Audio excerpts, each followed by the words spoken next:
Hey guys, welcome to Cinematics.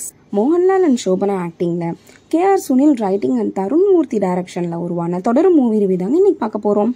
இந்த படத்தோட budget 28 crores and run time பாத்தீங்கன்னா 2 hours and 46 minutes. Spoiler ஃப்ரீயா இதோட ஸ்டோரி சினாப்சிஸ் பாத்துறோம் வாங்க.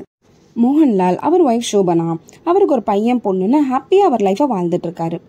தான் ஃபேமிலியில ஒரு ஆளான அவரோட பிளாக் அம்பாசடரை ரிப்பேருக்கு மெக்கானிக் ஷெட்ல விட்ட போது அங்க உள்ள ஒரு பையன் அவர் கார்ல கஞ்சா எடுத்துட்டு போக இப்ப போலீஸ் கிட்ட மாட்டிக்கிறான். இப்போ சீஸ் பண்ண கார் கேட்டு போலீஸ் ஸ்டேஷனுக்கு போகும்போது தான் இந்த கதையே ஆரம்பிக்குது. இந்த பாயிண்ட்ல ஸ்டார்ட் ஆகுற இந்த கதை பல ட்விஸ்ட் அண்ட் டர்ன்ஸோட எங்கெல்லாம் டிராவல் ஆகுது அப்படிங்கறது தாங்க இது தொடரும். அஸ் அ ஸ்டோரியா பார்க்கும்போது இதை செம்ம டீடைலிங்காவே எழுதியிருக்காங்க. நிறைய அன்எக்ஸ்பெக்டட் ட்விஸ்ட் இருக்குங்க படத்துல. அதெல்லாம் நம்மளால ப்ரெடிக்ட் பண்ணவே முடியாத அளவுக்கு தான் இவங்க எழுதியிருக்கவும் செய்யறாங்க.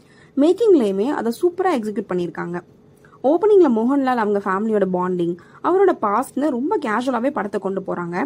1 hour கழிச்சு ஒரு த்ரில்லர் மோடுக்கு மூவி ஷிஃப்ட் ஆகுதுங்க. அந்த ஷிஃப்டிங் எல்லாம் நல்லாவே டைம் எடுத்து பிரசன்ட் பண்ணியிருக்காங்க. மூவி லென்த் இந்த படத்துலயுமே ஒரு பிரச்சனையாவே தாங்க இருக்கு. எல்லா ஷார்ட்ஸுமே டைம் எடுத்து ரொம்ப லாங்காவே தான் மேக் பண்ணியிருக்காங்க.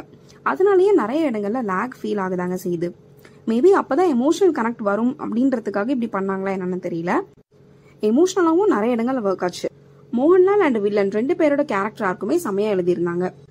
ஒயிட் ஷேட்ல இருந்து பிளாக்கா ஷிஃப்ட் ஆகுற அந்த டிரான்சிஷன் 2 பேருக்குமே நல்லா அமைஞ்சிருக்கு. மோகன்லால் அவரோட பிரில்லியன்ட் ஆக்டிங்னால படத்தை நல்லாவே ஹோல்ட் பண்றாருங்க. ஒரு ஃபேமிலி மேனா தன் ஃபேமிலியை பாத்துக்கிறதாகட்டும், அதே ஃபேமிலிக்கு பிரச்சனைன்னு போது ஃபைட் பண்றதாகட்டும், ஒரு கில்ட்டி ஃபீல் அழுகிறதாகட்டும்னு எமோஷனல் சீன், காமெடி சீன் எல்லாத்தையுமே பயங்கரமா பண்ணியிருந்தாங்க. வில்லனுமே அவர் கேரக்டர் ரொம்பவே எஃபர்ட்லெஸ்ஸா பண்ணிட்டு போயிட்டாரு. ஷோபனா தொணத்தொன்னு பேசுற ஒரு டிபிக்கல் ஹவுஸ் ஒய்ஃபாவும் தன் பார்வையில எல்லாரையும் எரிக்கிற மாதிரி ஒரு க்ளோஸ் அப் ஷாட்னு எல்லா ஆங்கிள்லயுமே தங்களோட நடிப்பை பிரமாதமாவே வெளிப்படுத்தியிருந்தாங்க.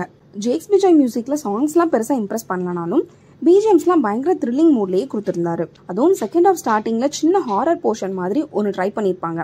பேக்ரவுண்ட் ஸ்கோர்ல ஒரு நிமிஷம் பயமுறுத்திறாங்கன்னே சொல்லலாம். அடுத்து டிஓபி ஷஜிகுமார் அவரால் முடிஞ்ச அளவுக்கு கேமராவை பல ஆங்கிள் திருப்பி உருட்டி நிறைய டிஃப்ரெண்ட் ஃப்ரேம்ஸ் அண்ட் ஆங்கிள்ஸ்ல படத்தை எடுத்து கொடுத்திருக்காரு. இதனாலேயும் ஒரு இன்டென்ஸ் ஃபீல் கிடைச்சது. மோகன்லால் கதையில ஒரு ஸ்டண்ட் மாஸ்டரா இருந்ததால அவரோட பிசிக்கும் சரி, அவரோட ஃபைட் ஸ்டைலும் சரி, ஒரு ஸ்டண்ட் மாஸ்டர் சண்டை போட்டா எப்படி இருக்குமோ அப்படிதாங்க மேக் பண்ணியிருந்தாங்க. ஃபைட்ஸ் எல்லாமே பார்க்க நல்லா இருந்ததோட ஒரு டிஃப்ரெண்டான நியூ ஃபீல் தாங்க கொடுத்துச்சு. இந்த படத்தோட பாசிட்டிவ்ஸ்னு பாத்தீங்கன்னா story, unexpected twists, Mohanlal and வில்லனோட ஆக்டிங் பெர்ஃபார்மன்ஸ், மியூசிக், சினிமாட்டோகிராஃபி இதெல்லாம் தாங்க. நெகட்டிவ்ஸ்னு பாத்தீங்கன்னா movie duration, lengthy and time consuming shorts and சின்ன சின்ன லாஜிக்கல் மிஸ்டேக்ஸ் இதெல்லாம் தாங்க. இந்த படம் தமிழ் டப்பிங்ல தியேட்டர்ஸ்ல ஓடிட்டு இருக்கு. So don't miss out the unexpected and slow burner of தொடரும். Cinematics rating for this movie is 7 out of 10. Thank you guys.